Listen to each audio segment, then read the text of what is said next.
Indian football calendar publish ചെയ്തപ്പം അതിനകത്ത് Indian super league ഉൾപ്പെട്ടിട്ടില്ല എന്ന് കരുതി ആരും പരിഭ്രാന്തരാവേണ്ട കാര്യമൊന്നുമില്ല. അത് വരാതിരിക്കില്ല എന്ന് തന്നെയാണ് വിശ്വസിക്കുന്നത്.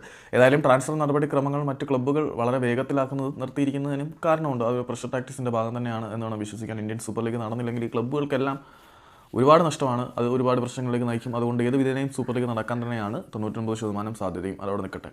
ക്ലബ്ബുകളെല്ലാം തങ്ങളുടെ അണികളയിൽ കൂടിയുള്ള ട്രാൻസ്ഫർ നീക്കങ്ങൾ നടത്തിക്കൊണ്ടിരിക്കുകയാണ്. മോഹൻ ബഗാൻ വരെ നടത്തിക്കൊണ്ടിരിക്കുകയാണ്. പക്ഷേ ഏറ്റവും പബ്ലിക്കായിട്ട് നടത്തുന്ന ഈസ്റ്റ് ബംഗാളാണെന്ന് മാത്രമേ ഉള്ളൂ.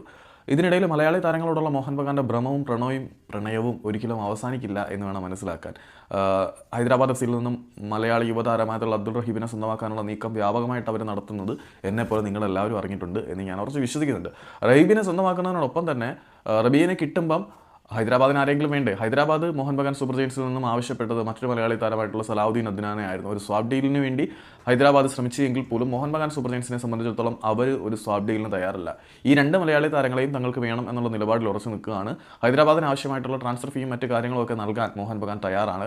പക്ഷേ സലാഹുദ്ദീൻ അദ്നാൻ എന്ന മോഹൻ ബഗാൻ സൂപ്പർ ജയൻസിൻ്റെ യുവ മലയാളി താരത്തിനെ അവർ വിട്ടു നൽകാൻ തയ്യാറില്ല. അപ്പോൾ പറഞ്ഞു വരുന്നത് രമണ, ഓൾറെഡി മലയാളി താരങ്ങളിൽ ഒരു നിര തന്നെ മോഹൻ ബഗാനിലുണ്ട്.